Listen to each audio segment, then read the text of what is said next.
Muy buenos días.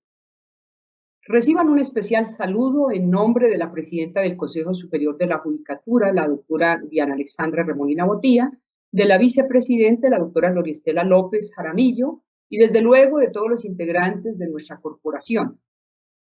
Queremos darle la bienvenida a todas las personas que se han conectado a esta videoconferencia dentro del ciclo de formación Proyección Social denominada Requisitos Objetivos para la concesión de detención y prisión domiciliaria transitorias.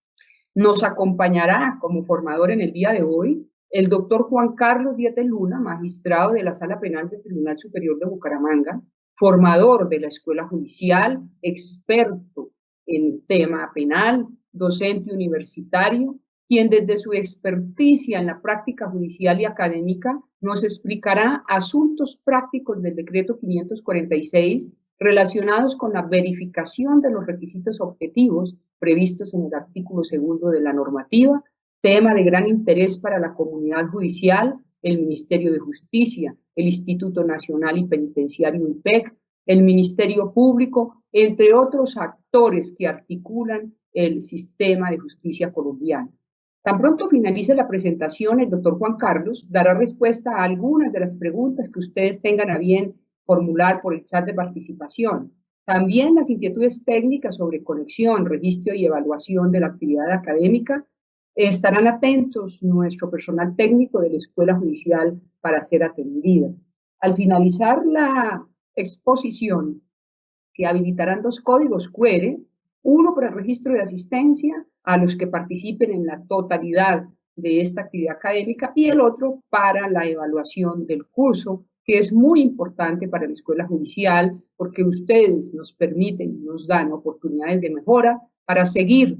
y continuando con entusiasmo, progresando en estas importantes capacitaciones en el uso de las herramientas tecnológicas o colaborativas de Office 365 que nos permiten coadyuvar la gestión judicial y administrativa de los despachos judiciales y, por supuesto, de los demás actores del sector justicia. Bienvenido, doctor Juan Carlos Diete Luna, a esta exposición, a este taller de capacitación.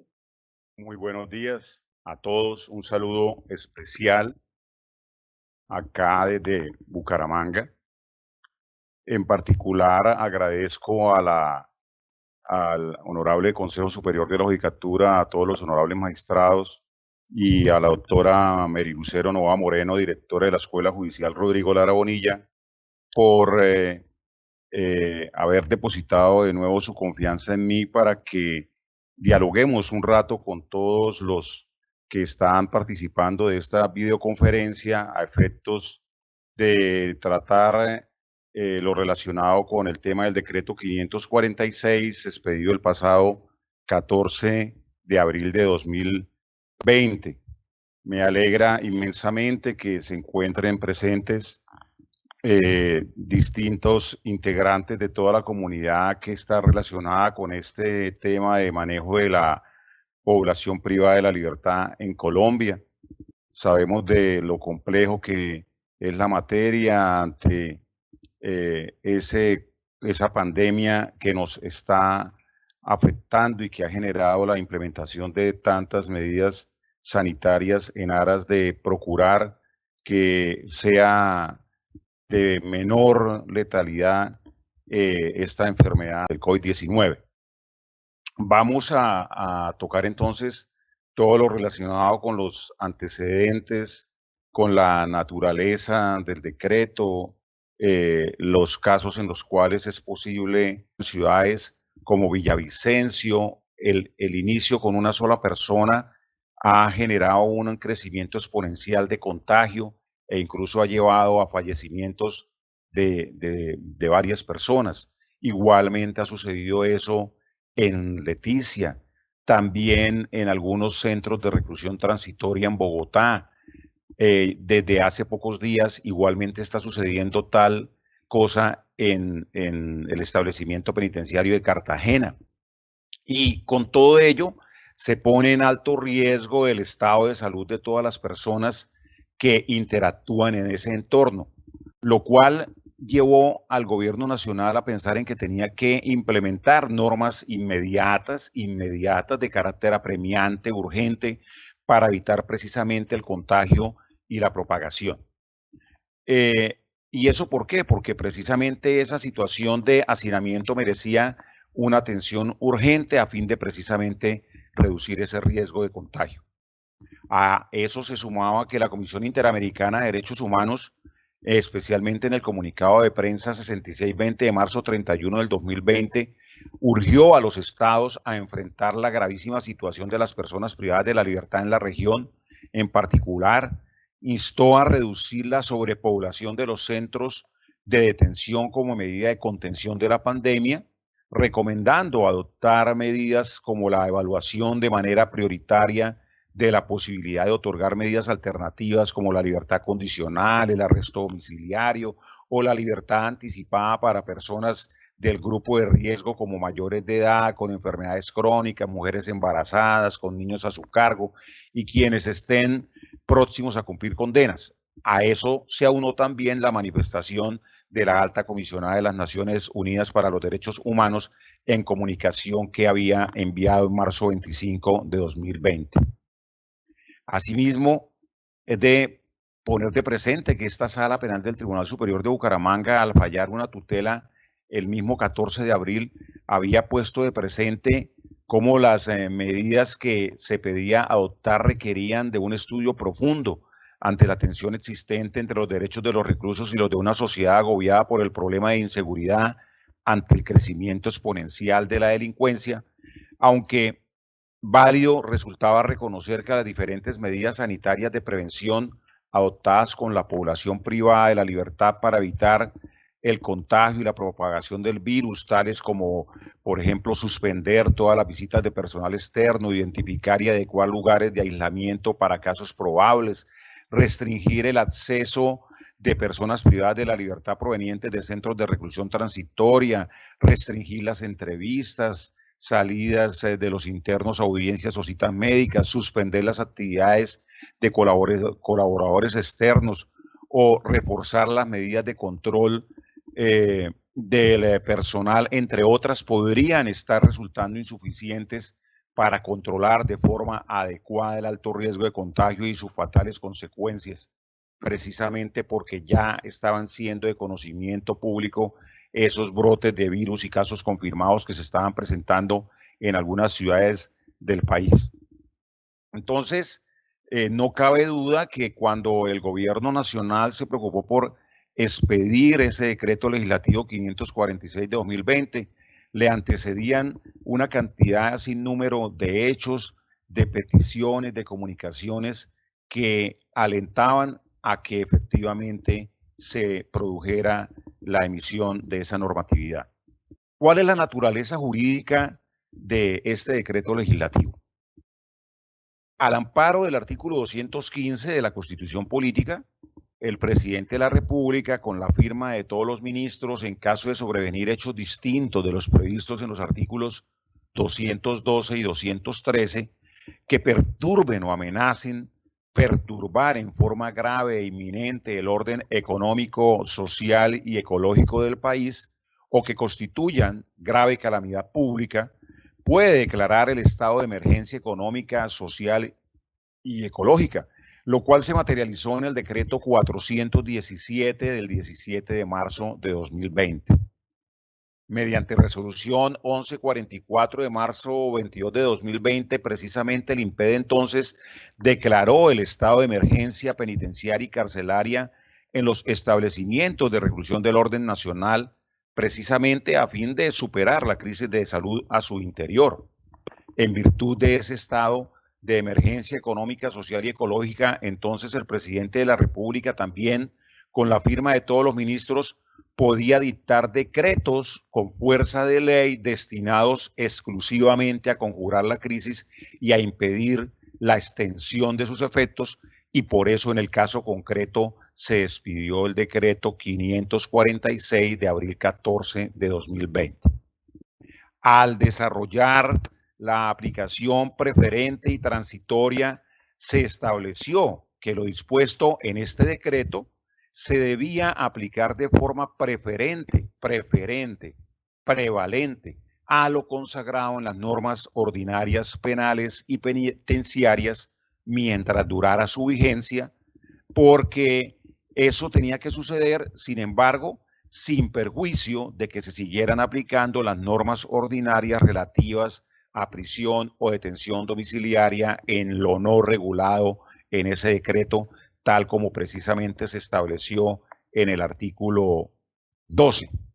Igualmente, por vía de remisión, en los asuntos no regulados en este decreto 546, es posible aplicar la ley 600 de 2000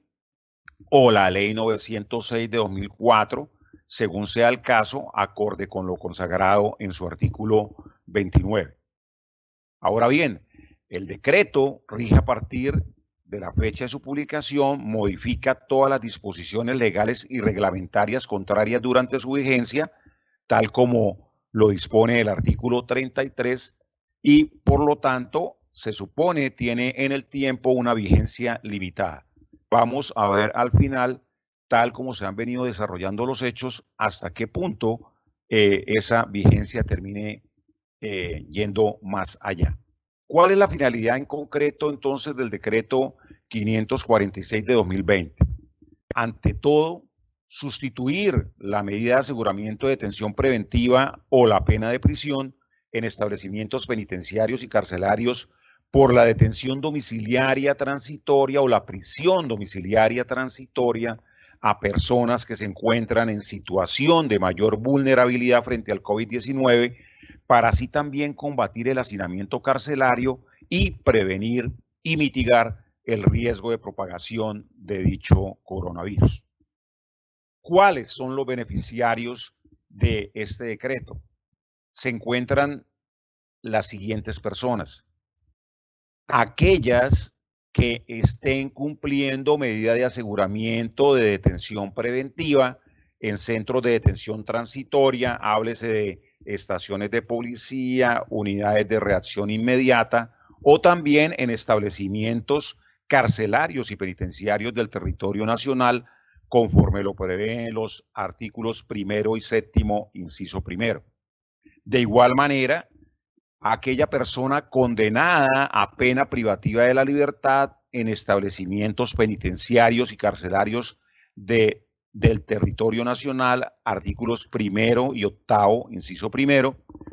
aquellas personas que sean aprehendidas en vigencia de este decreto en cumplimiento de una orden de captura derivada de una medida de aseguramiento de detención preventiva en establecimiento carcelario o con fines de cumplimiento de la pena, artículo 4. Igualmente, a quienes le hayan concedido la detención o prisión domiciliaria y no se haya hecho efectiva por no haber pagado la caución o por la carencia de dispositivos de seguridad electrónica, lo cual ya no se requiere, parágrafo del artículo 3. Igualmente, se previó en ese decreto que a quienes se les haya diagnosticado la enfermedad COVID-19 dentro de los establecimientos penitenciarios y carcelarios del territorio nacional o eventualmente en centros de detención transitoria, solo se le concedería hasta tanto las autoridades médicas y sanitarias así lo autorizaran. Mientras tanto, el INPET se debe preocupar de trasladarlos a lugares que resulten más aptos para el tratamiento o a las instituciones de salud que se disponga por parte de las autoridades competentes, según lo dispuso el artículo 2, parágrafo 1. Ahora bien, ¿cuál es el término de duración de esta prisión o detención domiciliaria transitoria? Ya es de conocimiento público 6 meses, 6 meses, tal como lo prevé el artículo 3. Si la persona imputada la cumple en detención domiciliaria transitoria, de ser declarada penalmente responsable, se computará como parte de la pena cumplida. Así lo establece el parágrafo del artículo 7. Y en el caso del condenado, el término que goce de la prisión domiciliaria transitoria también será tenido en cuenta para el cumplimiento efectivo de la pena, acorde con lo dispuesto en el artículo 8º, parágrafo 2º. Ahora bien, ¿cuáles son las causales de procedencia de este beneficio de la detención o la prisión domiciliaria transitoria? Se concederá a esas personas privadas de la libertad, y se viene concediendo, que se encuentren en cualquiera de las siguientes situaciones que se previeron en el artículo 2º del decreto 546. Primero, que haya cumplido 60 años de edad. Segundo, que se trate de una madre gestante o con hijo menor de 3 años de edad dentro de los establecimientos penitenciarios. Tercero, en internamiento carcelario y esa persona padezca de cáncer, VIH, insuficiencia renal crónica, diabetes, insulinodependientes, trastorno pulmonar, anticoagulación, hepatitis B y C, hemofilia, artritis reumatoide, enfermedades tratadas con medicamentos inmunosupresores, enfermedades coronarias, con trasplantes, enfermedades autoinmunes, enfermedades huérfanas y cualquiera otra que ponga en riesgo grave su salud o vida, de tal manera que se puede hacer extensiva a otras enfermedades siempre y cuando queden incluidas dentro de este concepto de poner en grave riesgo su salud o vida, obviamente de conformidad con la historia clínica y la certificación que llegue a expedir el Sistema General de Seguridad Social en Salud al que pertenezca esa persona privada de la libertad, ya sea del régimen contributivo o subsidiado, o igualmente con certificación que pueda expedir el personal médico del establecimiento penitenciario y carcelario cuando se encuentre a cargo del Fondo Nacional de Salud de la persona privada de la libertad. Además, son beneficiarios aquellas personas que tengan movilidad reducida por discapacidad debidamente acreditada según la historia clínica y las certificaciones pedidas por el Sistema General de Seguridad Social en Salud al que pertenezca, o el personal médico del establecimiento penitenciario y carcelario cuando, de nuevo, valga reiterarlo, estén a cargo precisamente del Fondo Nacional de Salud de las personas privadas de la libertad. El mismo decreto se preocupó por señalar que se entiende por movilidad reducida por discapacidad cuando se posee disfuncionalidad permanente del sistema motriz, el aparato locomotor, el movimiento independiente o las actividades de cuidado personal, todas ellas de carácter permanente y obviamente acreditadas en la historia clínica. Eso lo consagra precisamente el parágrafo 2º. A su turno, también dispone el decreto que no se considerará como una persona con movilidad reducida por discapacidad aquella que sufra afectaciones óseas o la ausencia de alguna parte del cuerpo que no sea permanente o no altere la funcionalidad antes señalada y no sea clínicamente significativa por los cambios producidos en el movimiento independiente, tales como caminar, desplazarse, cambiar o mantener posiciones del cuerpo, llevar, manipular o transportar objetos y realizar actividades del cuidado personal, a lo cual también hace alusión ese parágrafo 2º. Otro caso que permite conceder este beneficio es cuando se trata de persona condenada o con medida de aseguramiento de detención preventiva en establecimiento penitenciario y carcelario por delitos culposos. Recordemos que pueden ejecutarse de manera dolosa, culposa, preterintencional. En este caso solamente se contempló que se trate de delitos culposos. Además, toda aquella persona condenada a pena privativa de la libertad, siempre y cuando no supere el monto de los 5 años de prisión. 5 años de prisión, obviamente, entonces es una sanción que tiene que reposar, tiene que haber sido impuesta en ese fallo condenatorio. Igualmente es predicable de quienes hayan cumplido el 40% de la pena privativa de la libertad en establecimiento penitenciario, atendidas incluso las redenciones de pena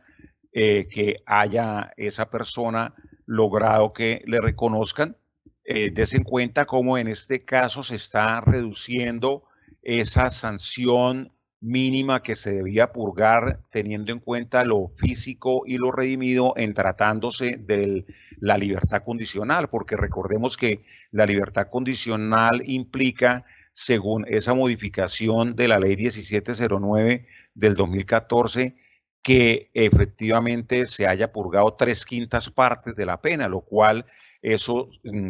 implicaría que se habla de un 60%. Sin embargo, acá el gobierno nacional, a través de este decreto, ha permitido que solamente cuando se haya purgado el 40% puede darse ese traslado a la residencia en virtud de la detención o prisión domiciliaria transitorias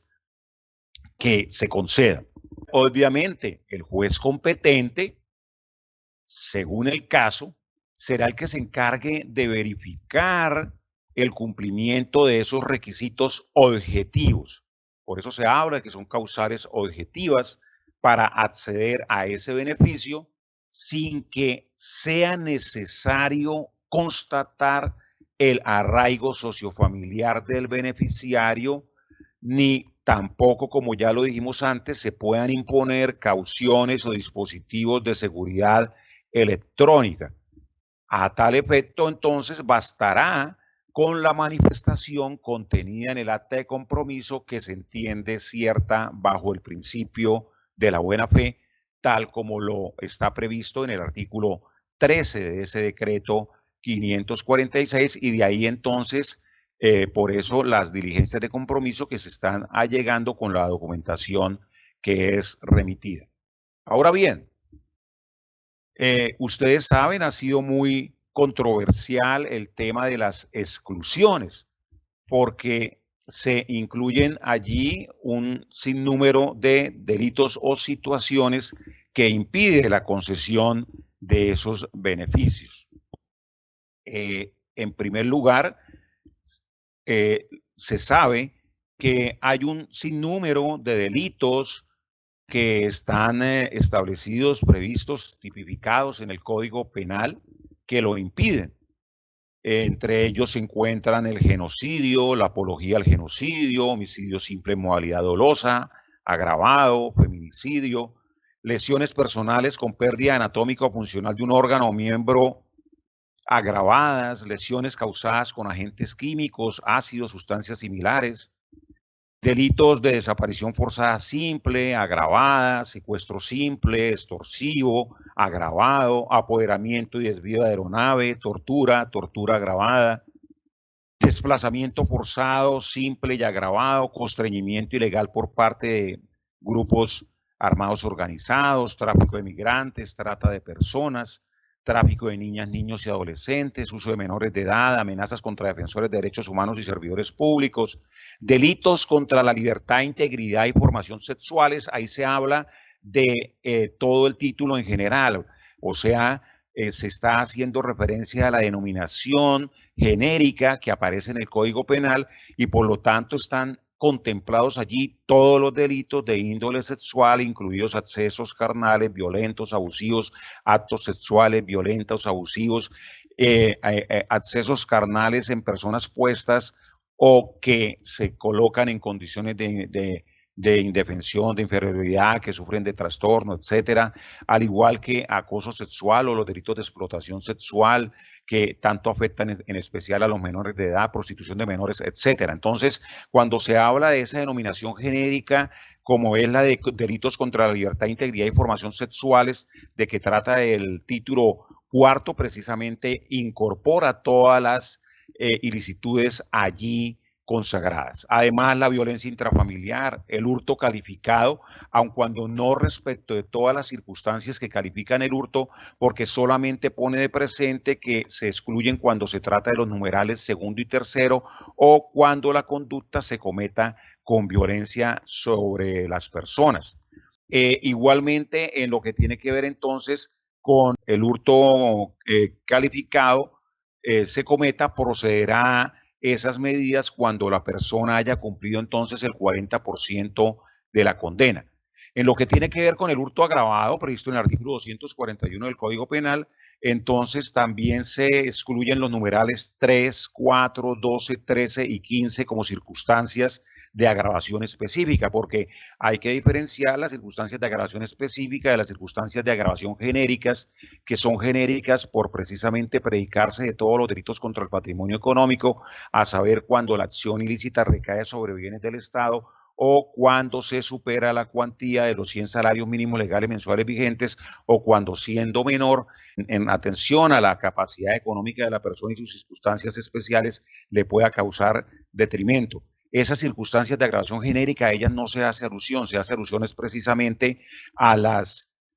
circunstancias de agravación específicas contempladas precisamente en ese artículo 241. Sin embargo,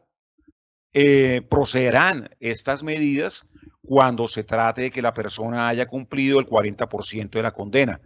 Igualmente se excluye el abigeato cuando se cometa con violencia sobre las personas, la extorsión, corrupción privada, hurtos por medios informáticos y semejantes, captación masiva y habitual de dineros, contrabando agravado de hidrocarburos y sus derivados, favorecimiento y facilitación de contrabando. También lavado de activos agravado, testaferrato, enriquecimiento ilícito de particulares. En fin, doctores, un sinnúmero de delitos que se han considerado los de mayor connotación, los más graves, los que afectan a la sociedad de una manera más ostensible. Obviamente también incluye la fabricación y tráfico de armas, partes o municiones, pero siempre y cuando sea agravado. Igualmente las que son de uso restringido de las Fuerzas Armadas o explosivos, cuando se trata, por ejemplo, de corrupción de alimentos, de delitos relacionados con el tráfico de estupefacientes, que en este caso se aplica lo mismo que estábamos señalando antes cuando se habla de que esa denominación contempla entonces todos los delitos que en ese título aparecen como delitos relacionados con el tráfico de estupefacientes. Delitos contra la administración pública como el peculado por apropiación, concusión, cohecho propio, impropio, por dar o ofrecer, violación del régimen legal o constitucional de inhabilidades o incompatibilidades, interés indebido en la celebración de contratos, contratos sin cumplimiento de requisitos legales, tráfico de influencias de servidor público o de particular, enriquecimiento ilícito, prevaricato por acción, utilización indebida de información oficial privilegiada, soborno transnacional, falso testimonio, soborno en la actuación penal, receptación agravada, amenazas a testigos, espionaje, rebelión, que son entonces estos los delitos a los que hace referencia precisamente el artículo 6, inciso primero del decreto 546 del 2020. Ahora, también quedaron excluidos de estos beneficios todas aquellas personas incursas en delitos de homicidio o lesiones personales dolosa, delitos contra la libertad, integridad y formación sexual, secuestro, cometidos contra niños, niñas y adolescentes, que ustedes saben es una prohibición que igualmente está contemplada en el artículo 199 de la ley 1098 del 2006, artículo 6, inciso segundo, pero que igualmente se reitera acá en este decreto, impide que se acceda a ese beneficio. También están excluidas las personas incursas en crímenes de lesa humanidad, crímenes de guerra, delitos que sean consecuencia del conflicto armado y o que se hayan realizado con ocasión o en relación directa o indirecta con el mismo. A ellos se les debe tratar entonces conforme a las disposiciones vigentes en materia de justicia transicional aplicables en cada caso según lo que está previsto en el artículo 6, inciso 3 de este decreto legislativo. También son excluidas todas aquellas personas que hacen parte o pertenecen a un grupo delictivo organizado en los términos del artículo 2 de la ley 1908 de 2018 o en general respecto de todas aquellas personas que hacen parte de un grupo de delincuencia organizada, artículo 6, parágrafo 1 del decreto 546. También se excluyen las personas condenadas por delito doloso entre los 5 años anteriores. Delito doloso entre los 5 años anteriores. Acá se debe tener en cuenta lo que la Sala Penal de la Corte Suprema de Justicia ha venido decantando desde tiempo atrás en relación con otras menciones que se hace a este respecto. Por ejemplo, nos pueden servir de referencia para tener en cuenta esto, lo previsto en el radicado 46031 del 17 de junio del 2015, igualmente el radicado 45927 del 26 de agosto del 2015 y otras providencias en las cuales la Sala Penal de la Corte con precisión ha señalado que entonces para tener en cuenta delito doloso dentro de los 5 años anteriores se debe considerar la fecha de ejecutoria de la sentencia, debe hacer referencia a hechos anteriores a los que supuestamente están siendo objeto de procesamiento por la presunta comisión de un segundo delito, y lo que se debe considerar no es la fecha de los hechos como tal, sino la fecha de emisión de las correspondientes sentencias. Igualmente, son excluidos de este beneficio todas aquellas personas cuando se trate de imputaciones, acusaciones o condenas por tentativa en los casos que proceda. Obviamente habrá que analizar si se trata entonces de delitos consumados o solamente en grado de tentativa como amplificador del tipo. Artículo 6, parágrafo 3 de ese decreto extraordinario. Igualmente, si se trata de personas sometidas a un procedimiento de extradición,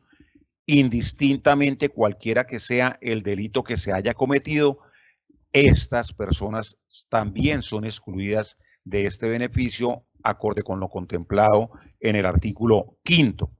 Si estamos frente al concurso de conductas punibles a que alude el artículo 31 del Código Penal, o si se trata de alguno de los delitos a que hace referencia a ese concurso y se encuentra en ese listado de exclusiones contemplado en el artículo 6, según el artículo 16, tampoco procede. Es decir, si supuestamente a una persona la están procesando, ha sido condenada por un delito beneficiado y por otro delito que es objeto de exclusión, se privilegia esta última circunstancia y por lo tanto se le niega el beneficio a esta persona. En lo relacionado, doctores, con las exclusiones a que hacen referencia los artículos 38G, que ustedes saben, eso tiene que ver con la prisión domiciliaria cuando ya se ha purgado la mitad de la condena en establecimiento carcelario o penitenciario, o el 68A, que son delitos, son todas aquellas referencias a situaciones igualmente delitos dolosos dentro de los 5 años anteriores y otro listado de delitos.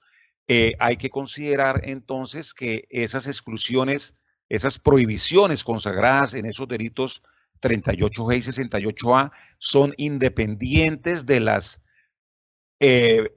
exclusiones a que está aludiendo el decreto 546. Es decir, voy a precisar,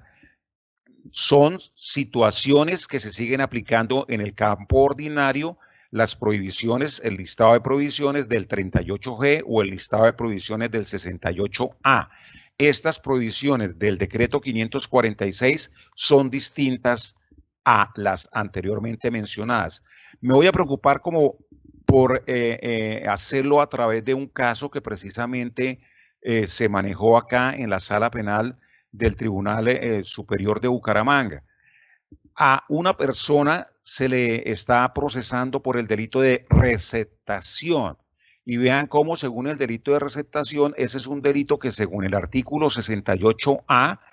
es una es un punible de prohibida concesión de algún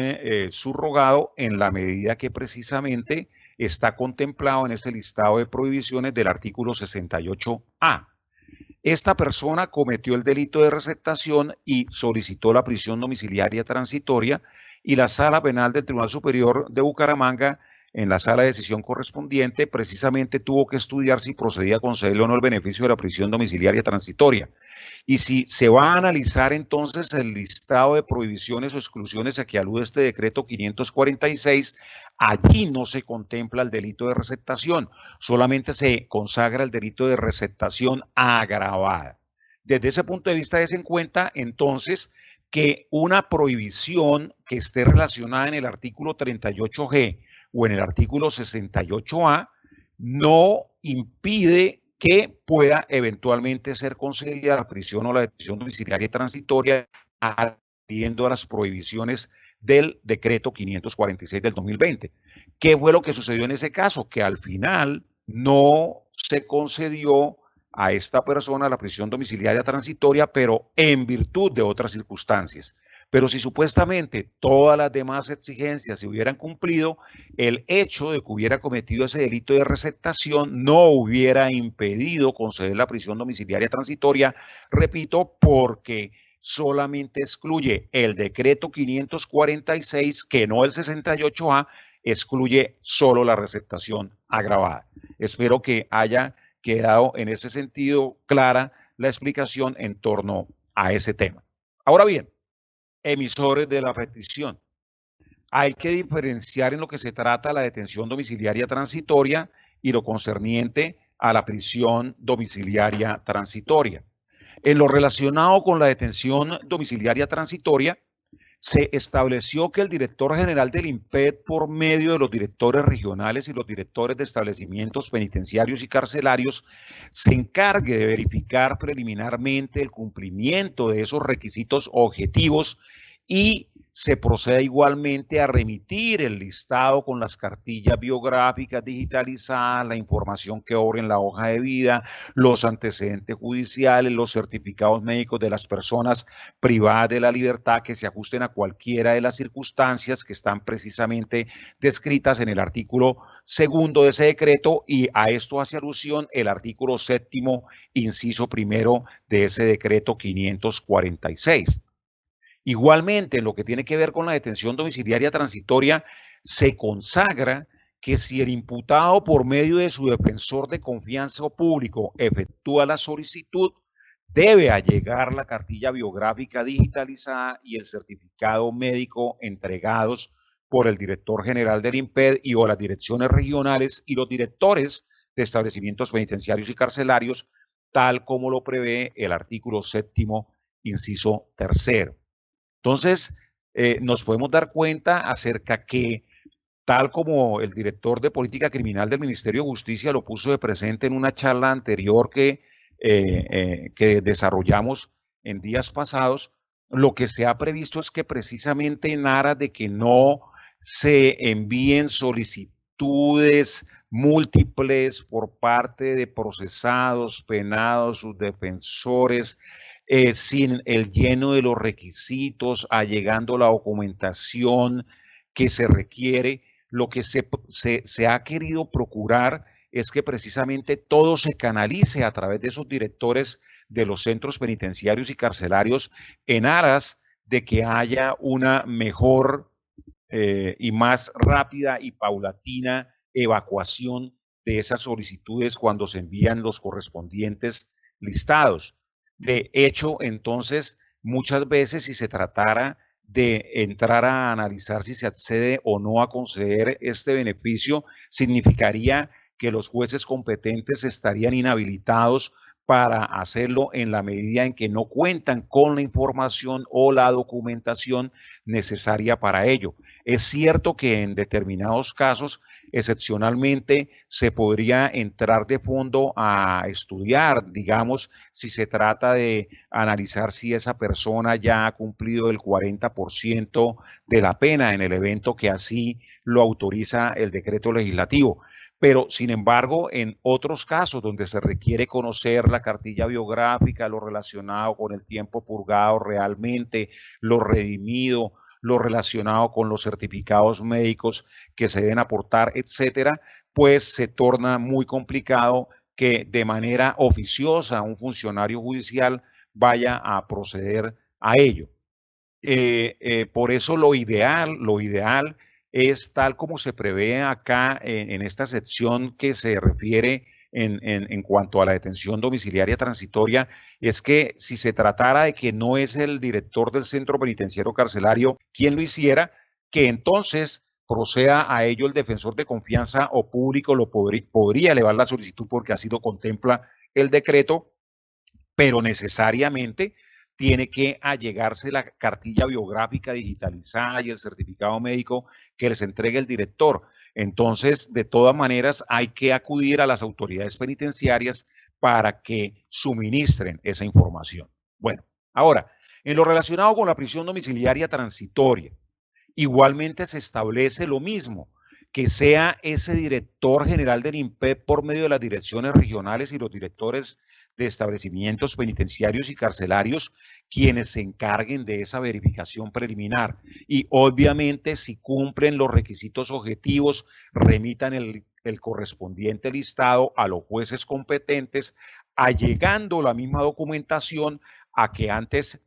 hicimos alusión. Lo que pasa es que en este caso en particular, como ya se trata de personas condenadas mediando fallo condenatorio ejecutoriado, también se debe hacer referencia al cómputo de la pena según precisamente lo establece el artículo 8º, inciso primero de ese decreto 546. Ahora bien, son disposiciones comunes a estos dos temas de detención y prisión domiciliaria transitoria en este punto los siguientes. Los listados de las personas beneficiarias junto a esas cartillas biográficas y certificados médicos digitalizados se deben organizar y remitir de manera gradual y paulatina por el INPET a las autoridades judiciales, atendiendo al orden establecido en los literales del artículo 2, es decir, según el tipo de personas que son beneficiadas, es decir, se debe iniciar con los privados de la libertad que hayan cumplido los 60 años de edad, posteriormente las madres gestantes. Bueno, según he observado en el protocolo que manejan las ERON, o sea, los ERON, los establecimientos de reclusión del orden nacional, allí precisamente se ha establecido esa prioridad y de esa manera es que paulatinamente han venido entregándose a los diferentes jueces competentes los correspondientes listados. Ya se tiene conocimiento público porque así a nivel de los diferentes medios de comunicación se ha anunciado cómo cerca de más de 5.000 solicitudes se han venido presentando. Ya igualmente un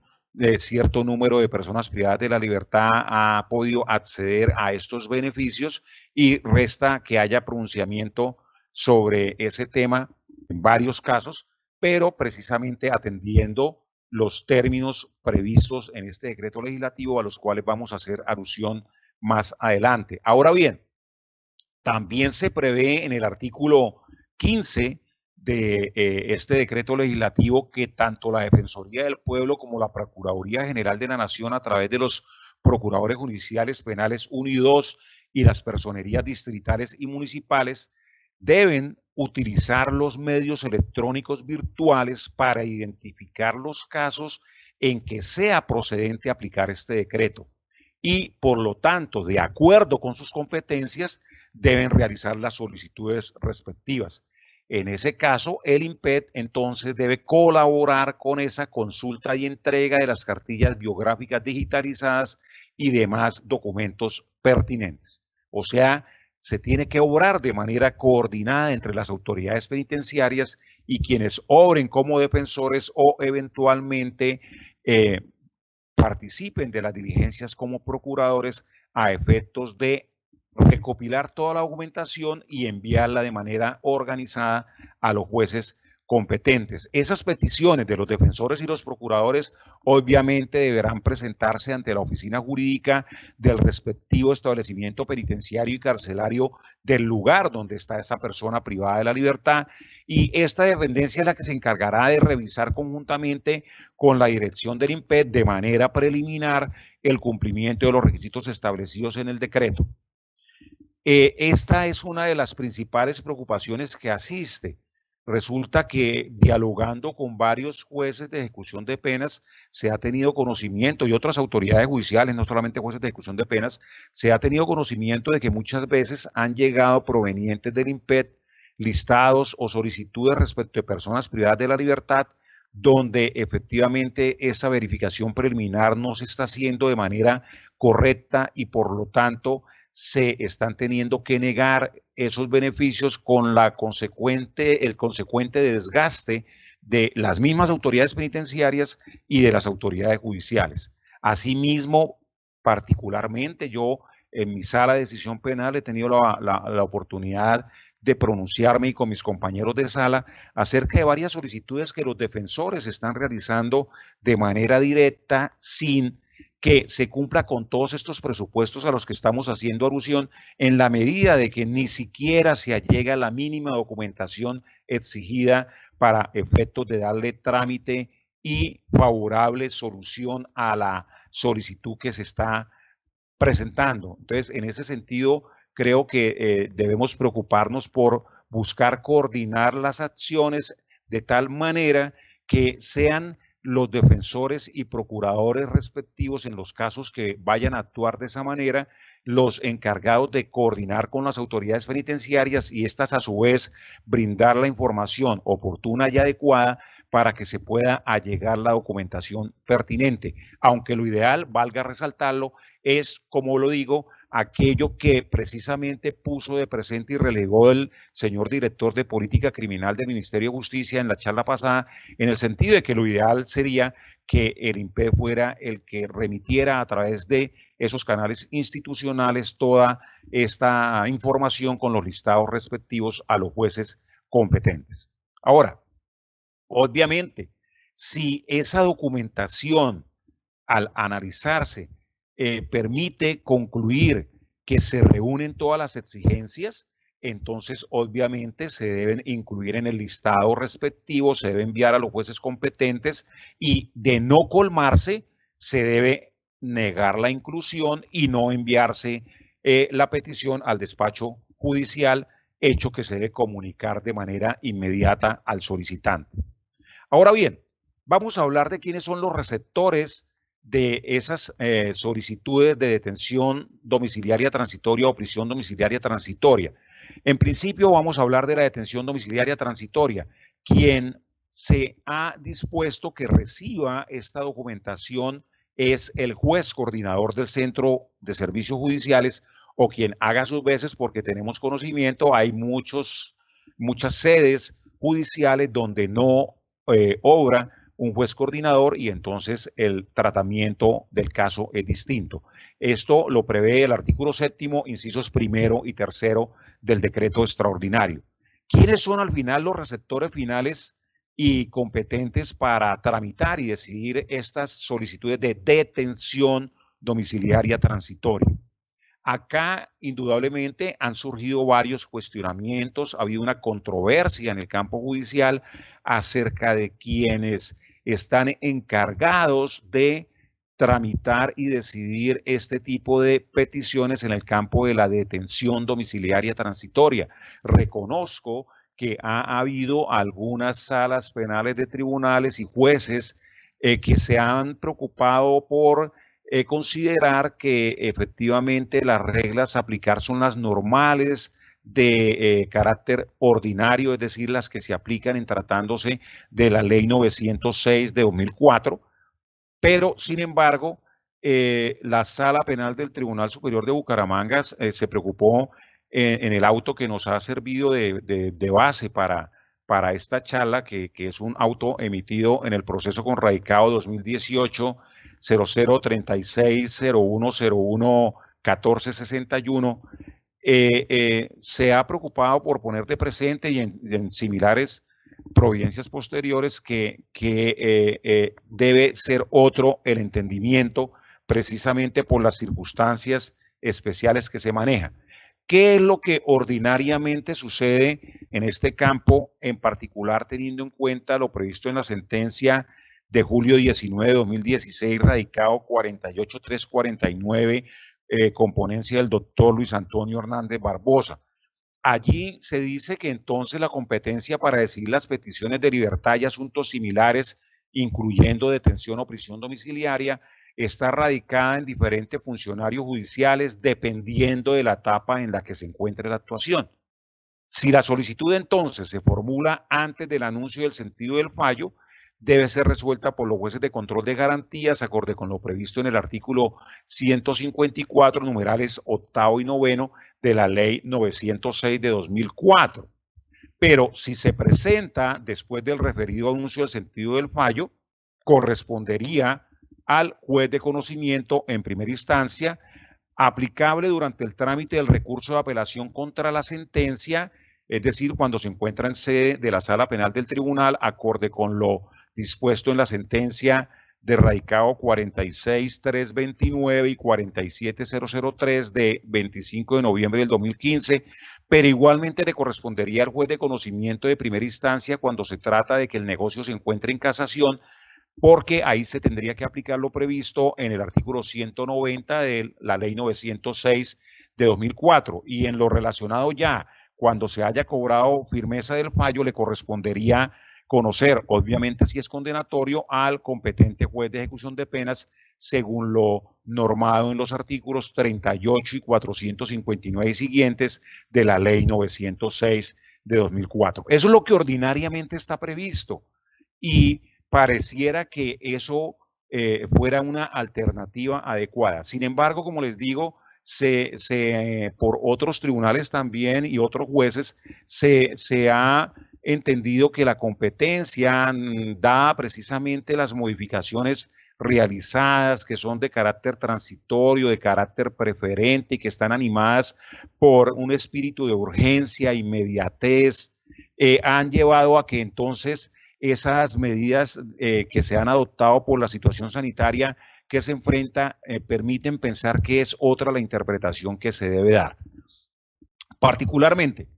en lo que se tiene, en lo que tiene que ver con entonces la detención domiciliaria transitoria, se concluye que la petición se asignará por reparto de manera inmediata a los jueces de control de garantías o al juez que esté conociendo el caso, según el artículo 7º, incisos 1 y 7. Y entonces, aunque, como les decía, aunque en principio se pudiera concebir que es el juez de control de garantías el que está facultado para pronunciarse sobre todas las solicitudes de detención domiciliaria transitoria hasta antes del anuncio del sentido del fallo, como ordinariamente se aplica, hay las siguientes razones que llevan a concluir algo distinto. Primero, si se trata de una persona cuya condena no está ejecutoriada, el juez de conocimiento de primer grado es uno de los que está facultado para hacer efectiva de manera directa la prisión domiciliaria transitoria, según el artículo 8, parágrafo 1, desde cuando se asumen cumplidos los presupuestos consagrados en el artículo 381 de la Ley 906 de 2004 para condenar, o sea, al anunciar el sentido del fallo, acto complejo de la sentencia compuesto por el anuncio del sentido del fallo y el fallo respectivo, y hasta que arriben las diligencias a la Secretaría de la Sala Penal del Tribunal Superior para agotar el trámite de la alzada propuesta contra esa sentencia de primera instancia. Por ende, si se admitiera que el juez de control de garantías es el único facultado para pronunciarse acerca de la detención domiciliaria transitoria hasta antes del anuncio del sentido del fallo, eso implicaría que carecería de sentido que ese artículo 7º disponga precisamente que esa petición debe repartirse al juez que esté conociendo el caso, porque si de detención domiciliaria transitoria se puede hablar hasta antes del anuncio del sentido del fallo y hasta allí conociera el juez de control de garantías, entonces, ¿en qué eventos conocería el juez del caso? Entonces, por eso se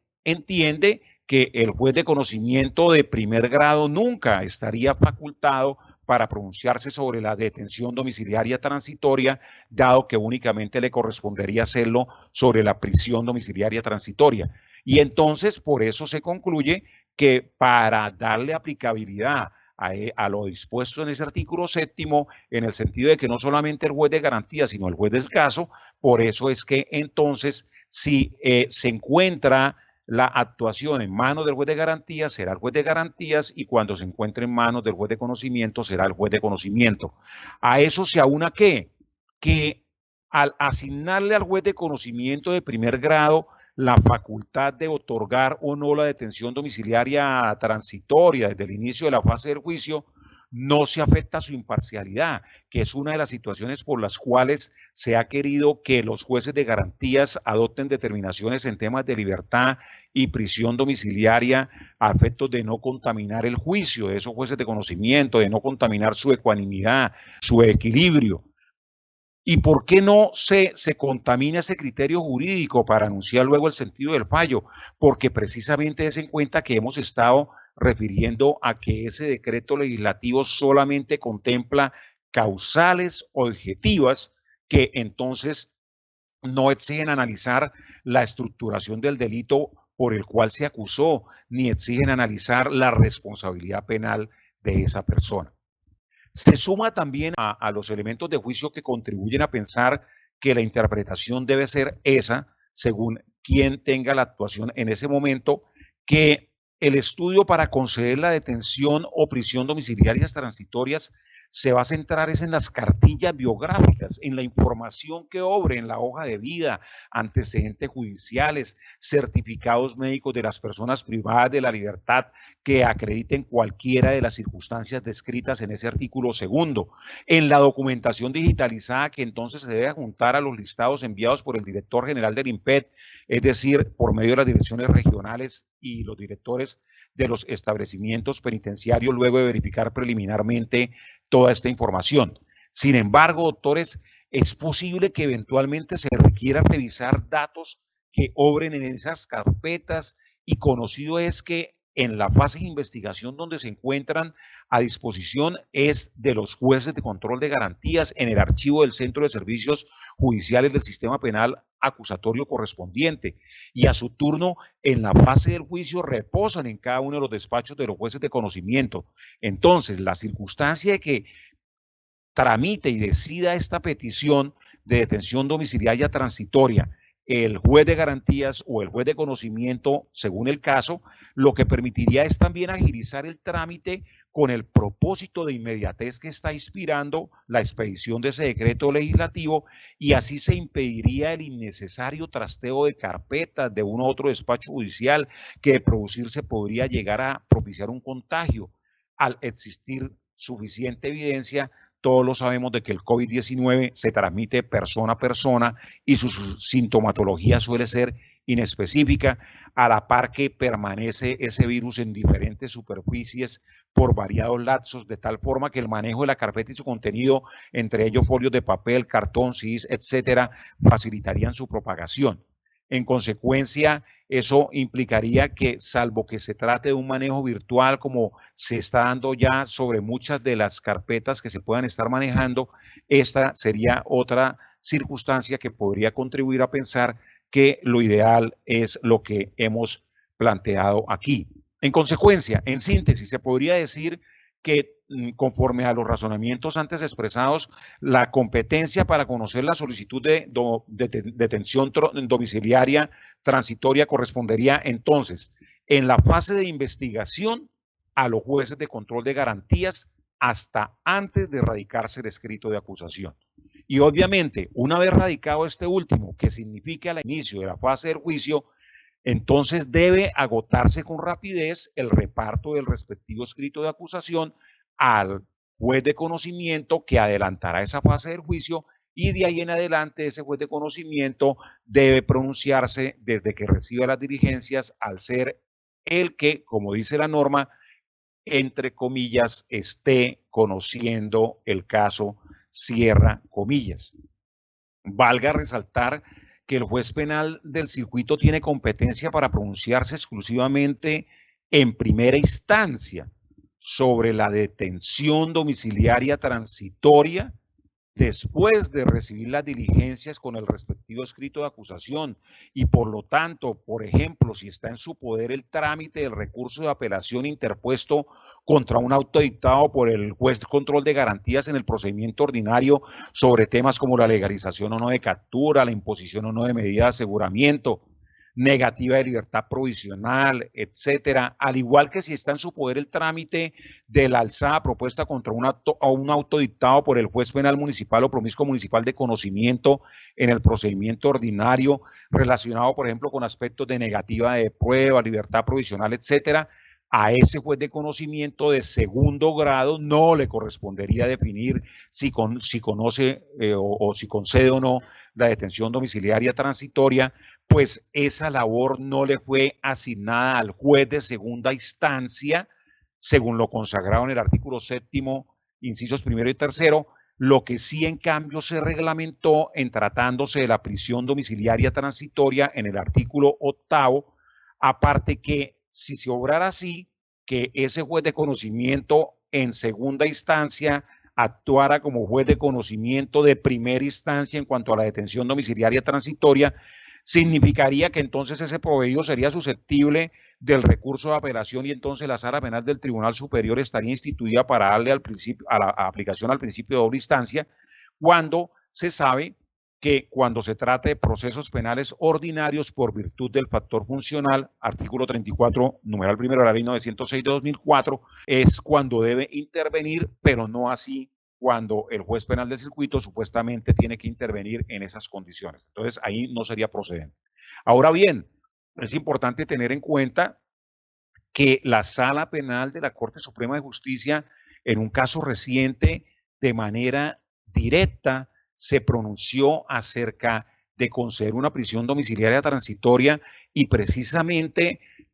aludió como argumentos para hacerlo la inmediatez que debía considerarse para estos casos. Entonces vean cómo, doctoras, doctores, amigos y amigas, si supuestamente el entendimiento fuera el natural ordinario, es decir, el que en este caso implicaría que se aplicara el artículo 190 de la ley 906 de 2004, la Sala Penal de la Corte simplemente hubiera remitido la actuación al juez de conocimiento de primera instancia para que fuera él el que actuara. Pero vean cómo precisamente la Sala Penal de la Corte, consciente de la inmediatez que se requiere en estos casos, entonces entró a intervenir y de manera directa la misma Sala Penal de la Corte procede a hacerlo en un caso de un delito de desertor que se le estaba endilgando a una persona y entonces de alguna forma confirma cómo ese espíritu de que sea el juez de conocimiento que tenga en sus manos la actuación es el que debe intervenir tramitando y decidiendo esa petición. Ahora bien, en lo que respecta a la prisión domiciliaria transitoria, el artículo 8º, inciso primero, establece que si se trata de persona condenada a pena privativa de la libertad en establecimiento penitenciario o carcelario, es decir, cuando ya haya ese fallo condenatorio ejecutoriado, la petición se le debe remitir a los juzgados de ejecución de penas y medidas de seguridad respectivos. Claro, si se trata de persona cuya condena no está ejecutoriada, el juez de conocimiento o el juez de segunda instancia incluso, caso dentro del cual entonces podrían estar incluidas las salas penales de los tribunales superiores, según corresponda, son quienes tienen la facultad de hacer efectiva de manera directa, dice la norma, de manera directa, dice la norma, ese trámite y estudio y concesión o no de esa prisión domiciliaria y transitoria. Eso significa entonces que la Sala Penal del Tribunal Superior correspondiente tiene competencia para pronunciarse exclusivamente de manera directa sobre la prisión domiciliaria transitoria cuando ya media un fallo condenatorio. Y por consiguiente, si por ejemplo en la colegiatura se adelanta el trámite de un recurso de apelación interpuesto contra un auto dictado por un juez penal de circuito o un juez penal de circuito especializado en la fase del juicio, es decir, antes de anunciarse el sentido del fallo, por diferente razón, no le correspondería así a la Sala Penal del Tribunal Superior definir si concede o no la detención domiciliaria transitoria en ese evento, puesto que esa labor no fue asignada al juez de segunda instancia, según lo consagrado en el artículo 7º, incisos 1º y 7º, para resolver el recurso de apelación. ¿Listo?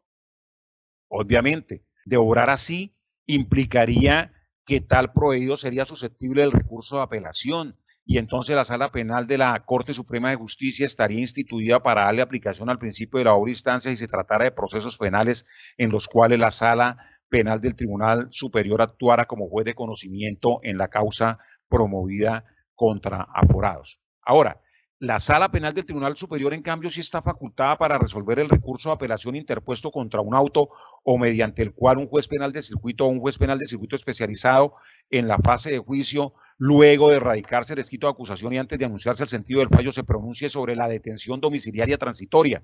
¿Y eso por qué? Porque es que le corresponde a la función propia asignada por el artículo 7º, inciso 6º de este decreto 546, que precisamente consagra la doble instancia. Artículos 33, numeral primero y 34, numeral primero de la Ley 906 de 2004, sin ir entonces en contravía de lo consignado en el artículo 7º, incisos primero y 7º, pues de revocar la decisión de negar la detención domiciliaria transitoria, no la estaría otorgando de manera directa como juez de segunda instancia, como lo ordena el parágrafo del artículo 8º para la prisión domiciliaria transitoria, sino como superior funcional. Ahora bien, en lo que tiene que ver con el trámite de la petición, doctores, si es la detención domiciliaria transitoria, el juez respectivo solicitará a la unidad de fiscalías o al fiscal correspondiente la información y documentación necesaria para emitir la respectiva decisión. Artículo 7º, inciso 2. El fiscal a su turno le enviará lo solicitado entre los 3 días siguientes al recibo de la comunicación. Artículo 7º, inciso 2 y 4. Y una vez recibida la información y documentación requeridas a la Fiscalía General de Nación, el juez se encargará de realizar la verificación del cumplimiento de los requisitos objetivos y resolverá por medio de auto escrito que se cumplirá de inmediato. Artículos 7º, inciso 5 y 17, inciso 2. Finalmente, se pone de presente en este caso de la detención domiciliaria transitoria que no se deben realizar audiencias públicas, incisos 5 y 20, parágrafo incisos 5 del 7º y parágrafo del 20 del decreto legislativo. En cuanto a la prisión domiciliaria transitoria, más sencillo. Simplemente se dispone que el juez de penas competente, sin celebrar audiencias públicas, verifica si se cumplen las causales para acceder a la prisión domiciliaria transitoria y la aplica o no, resolviendo en un otro sentido, también mediante auto escrito, tal como lo contemplan los artículos 8º, 17 y 20. Ahora, término para resolver la petición. La solicitud de detención o prisión domiciliaria transitoria se debe resolver en el término máximo de 5 días, establecen los artículos 7º, inciso 5 y 8º, inciso 1 del decreto 546.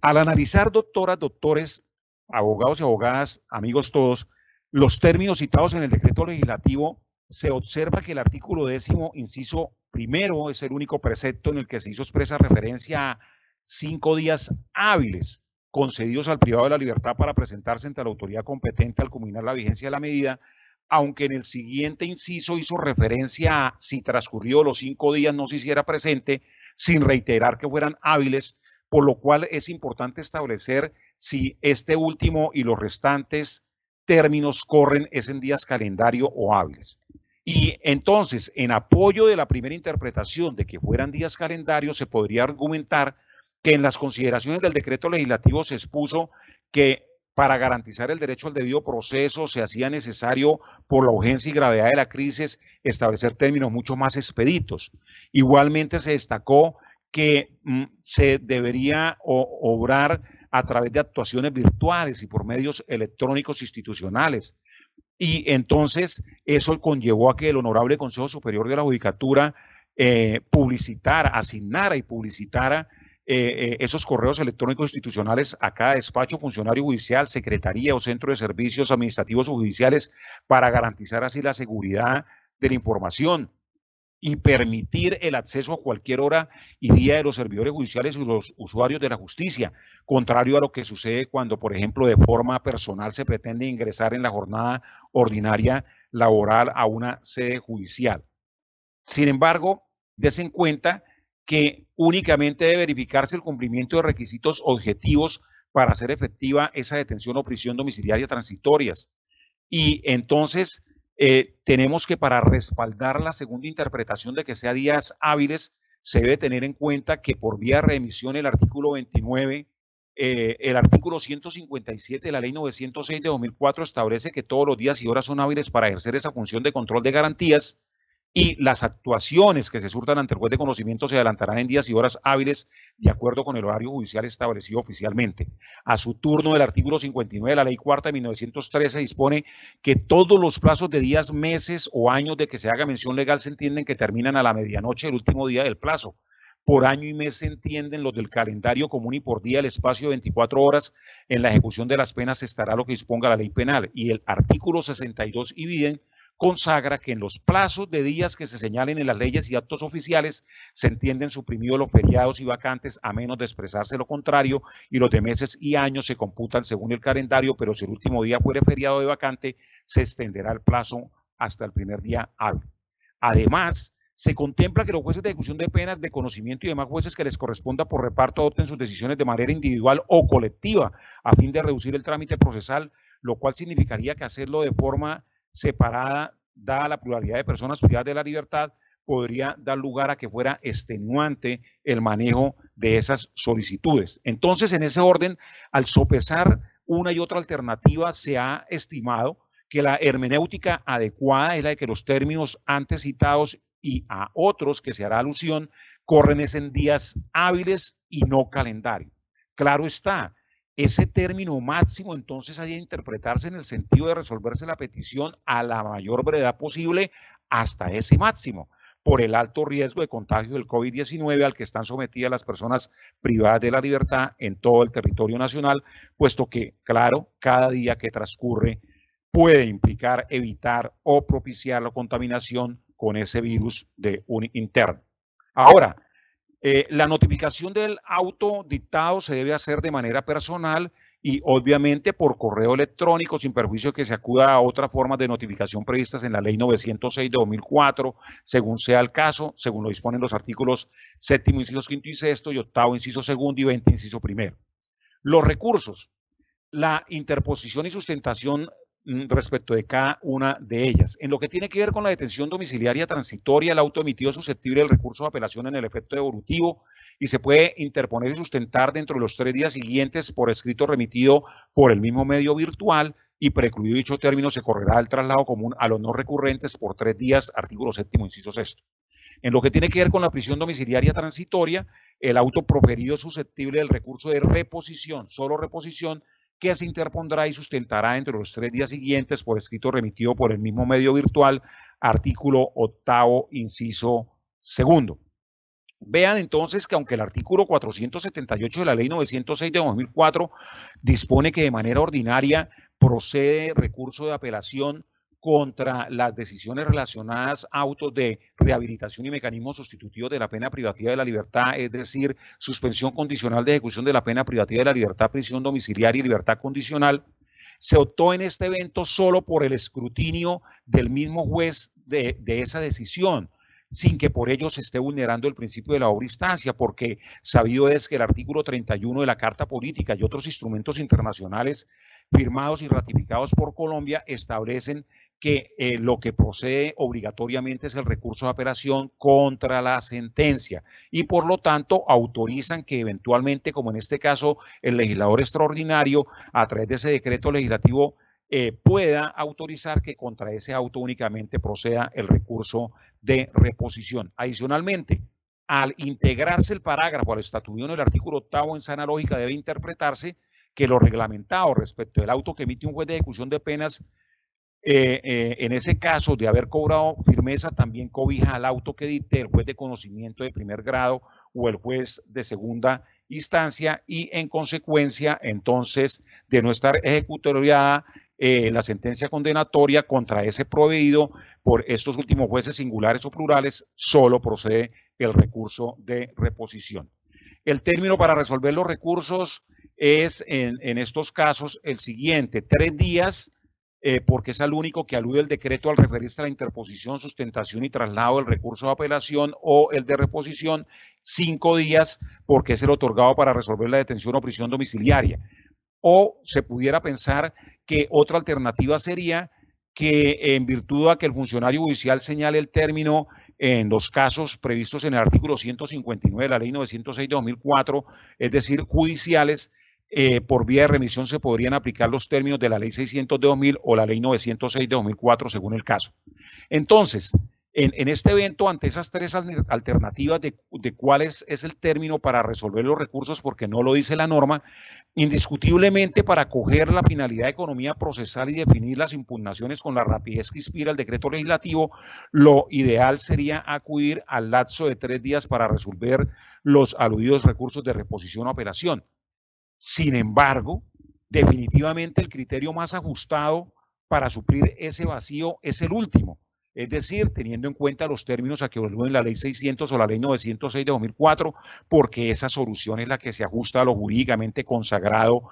y así no se acoja el espíritu de apremio que lo inspira. De tal forma que entonces, si se trata de una detención domiciliaria transitoria, el artículo 178 de la Ley 906 de 2004, modificado por el artículo 90 de la Ley 1395 del 2010, consagra que el juez singular, juez penal del circuito, debe resolver el recurso de apelación interpuesto contra un auto en el término de 5 días y de ser juez colegiado, el magistrado ponente dispone de 5 días para presentar el proyecto y la sala de 3 días para su estudio y decisión. Y en lo que tiene que ver con la prisión domiciliaria transitoria, el artículo 176, inciso segundo de la Ley 906 de 2004 estipula que el recurso interpuesto contra un auto debe resolverse de manera oral inmediata en la audiencia, pero esto resulta inaplicable en este caso del decreto legislativo porque sabemos que se prohibió celebrar audiencias públicas. Entonces, tenemos que acudir al artículo 318, inciso quinto del Código General del Proceso y el artículo 319 y pero en particular se debe recurrir a lo previsto en el artículo 189 de la Ley 600 de 2000, según el cual, si no se interpuso en audiencia o de la diligencia ese recurso de reposición contra la decisión oral allí adoptada, sino que se trata de un proveído escrito de carácter interlocutorio, dice esa norma, artículo 189 de la Ley 600 de 2000, y sería el aplicable, surtido el traslado, se decidirá el recurso dentro de los 3 días siguientes, entiéndase, 3 días hábiles siguientes.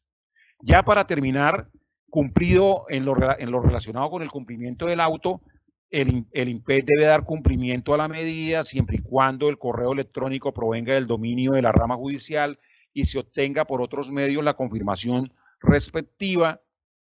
dejando constancia en cada despacho oficial de los involucrados en el trámite correspondiente. Eso lo prevé el artículo 20, inciso segundo. El IMPED debe revisar si la persona privada de la libertad ha sido requerida por otra autoridad judicial entre el instante que remitió la documentación que avaló conceder la detención o prisión domiciliaria y cuando va a dar cumplimiento al auto que le autorizó, puesto que de variar obviamente la situación al surgir una causal de exclusión, deberá comunicárselo al juez que lo dictó a fin que decida lo pertinente. De ser legalmente viable, el beneficiario previo a su salida suscribirá el acta de compromiso ante la oficina jurídica del establecimiento penitenciario y carcelario o ante el responsable de las estaciones de policía o unidades de reacción inmediata, artículo séptimo, inciso séptimo y octavo, inciso tercero. La referida acta deberá ser remitida por el responsable de estas últimas centros de detención transitoria o el director del establecimiento penitenciario y carcelario a la autoridad judicial, dejando copia de la misma en la oficina jurídica respectiva, y el IMPEC coordinará lo pertinente para que se realice el traslado al lugar de residencia consignado en el acta de compromiso, tal como lo establece el artículo 21. Se cumplirá entonces esa detención o prisión domiciliaria transitorias en el lugar que se autorice por el juez, artículo primero. Si pertenece al grupo familiar de la víctima, obviamente solo se concederá si se garantiza que el domicilio o morada es diferente al de esa víctima. El procedimiento de traslado y definición del sitio de reclusión, caracterizadas como población indígena, domiciliadas al interior de sus territorios, deberán ser obviamente acordados con las autoridades indígenas con jurisdicción en dichos territorios. Y el control y vigilancia de esa prisión y detención domiciliaria transitorias corresponderá al IMPED, se deberá hacer de manera periódica y se tendrán que reportar los resultados a la autoridad judicial competente, artículo 23, de tal manera que si se incumple alguna obligación consignada en el acta de compromiso, se revocará de plano, entiéndase, no hay necesidad ni siquiera, dice el decreto, a que se agote un trámite incidental como ocurre ordinariamente y por ende se ordenará la detención preventiva o la prisión por el tiempo restante de la pena en los términos establecidos en la sentencia condenatoria en un establecimiento penitenciario y carcelario acorde con lo consagrado en ese artículo 24. Y doctores, doctoras, amigos y amigas, la medida culmina pues cuando se vence el término de detención o prisión domiciliaria transitorias, es decir, que una vez vencidos esos 6 meses, el beneficiado debe presentarse en el término de 5 días hábiles al establecimiento penitenciario carcelario del lugar de reclusión en que se encontraba al otorgársele ese beneficio. Si transcurrido ese lapso no se presenta, entonces el director del establecimiento penitenciario carcelario del lugar de reclusión se lo comunicará al juez competente, quien decidirá lo pertinente acorde con lo dispuesto en el artículo 10. Creo que así entonces hemos agotado en su totalidad y a plenitud todas las facetas que tienen que ver con este decreto legislativo 546 de 2020, que tiene bastantes circunstancias que han conllevado a controversia. Esta es una postura que se realiza en el entendido de que se quiere realizar aportes a todos los integrantes de la comunidad jurídica nacional a efectos de que se le pueda dar aplicación de manera breve y de la manera más adecuada a ese decreto legislativo. Agradezco a todos su atención. Muchísimas gracias. A usted, doctor Dietes, muchísimas gracias por su participación y damos lugar a las preguntas que nos han hecho. La primera es, doctor, si el juez competente para decidir sobre la concesión de cualquiera de los beneficios domiciliarios transitorios tiene facultades oficiosas para otorgar la detención o prisión domiciliaria. Particularmente el decreto no hace una referencia expresa a que eso pueda suceder. Sin embargo, lo que ha sucedido en la práctica, tal como lo expuse anteriormente, en un caso la Sala Penal de la Honorable Corte Suprema de Justicia optó en ese evento como consideró que iba a negar cualquier beneficio subrogado ordinario en el campo ordinario y que eso implicaría que la persona podría ser privada de la libertad con las consecuencias de someterse a un posible contagio, y al observar que se cumplía el presupuesto de cierto porcentaje de la pena de un delito que lo permitía, entonces procedió a de manera oficiosa conceder este beneficio, incluso sin que la persona estuviera privada de la libertad. Vean cómo la idea que podría existir es la de que solamente podría concederse a quienes estén privados de la libertad en centros de reclusión o centros de transitoria detención. Y vean cómo en este caso la Sala Penal de la Corte se adelanta y termina definiendo que en este caso, aun cuando esté libre, en lugar de ir a purgar esa condena en un centro de reclusión, lo haga en su residencia precisamente por concederle este beneficio. Lo cual, como les decía, no solamente confirma que la Sala Penal de la Corte está de alguna manera, se entiende, adoptando ese criterio y lo pone de presente en ese proveído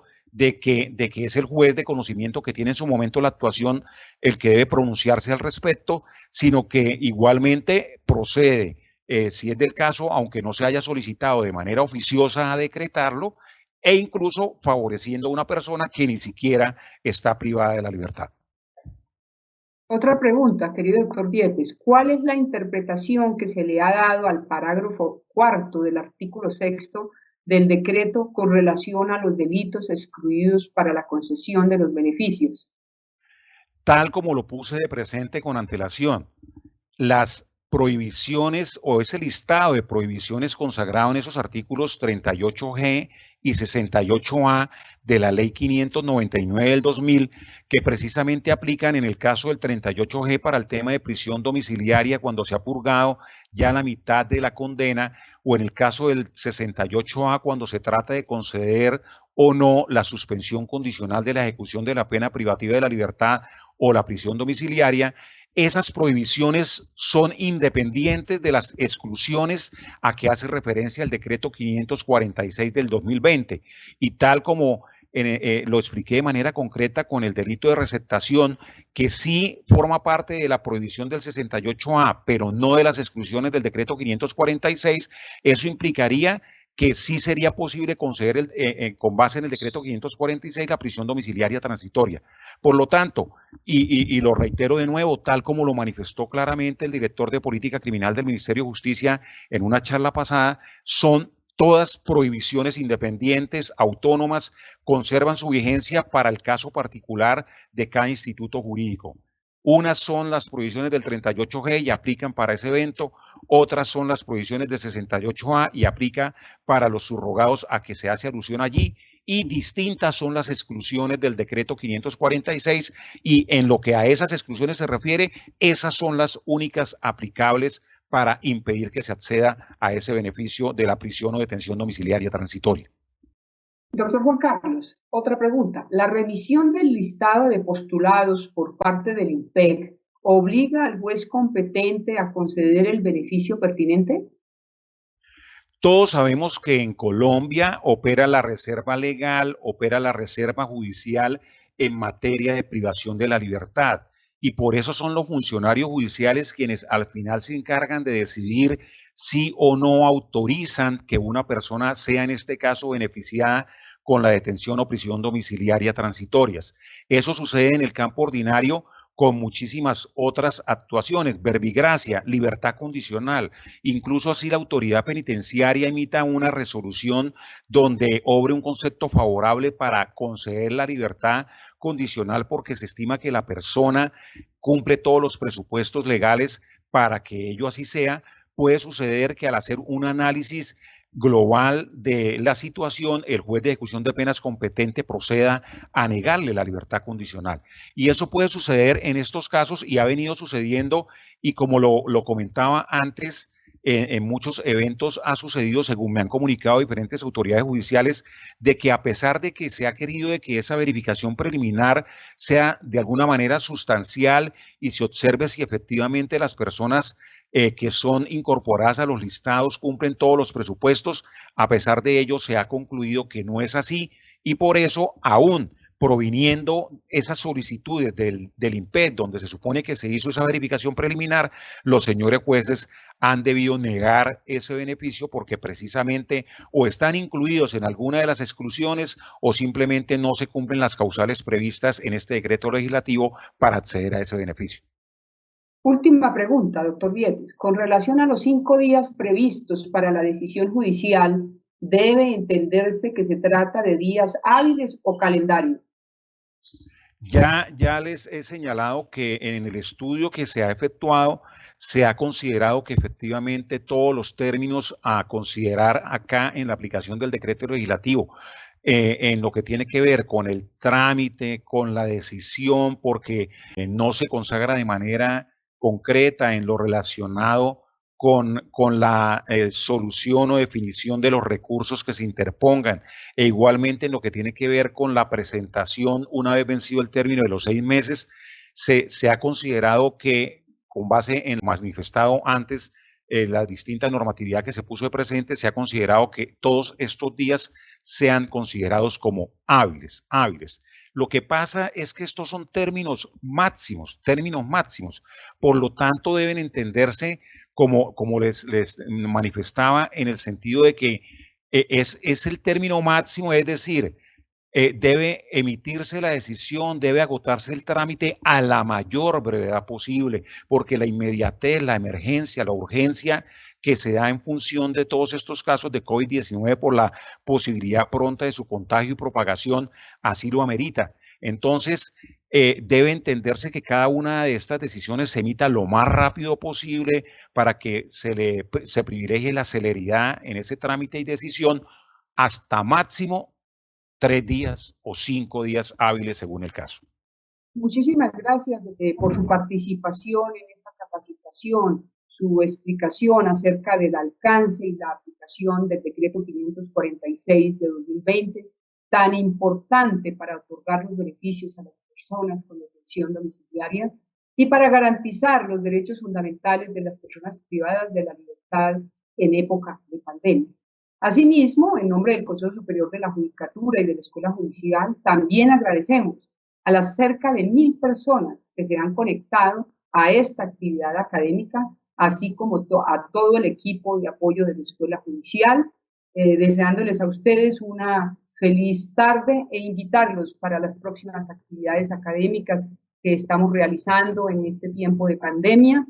a través de todos los entornos digitales y de las herramientas ofimáticas que nos ofrece Microsoft a través de Office 365, disponibles en todos los despachos judiciales.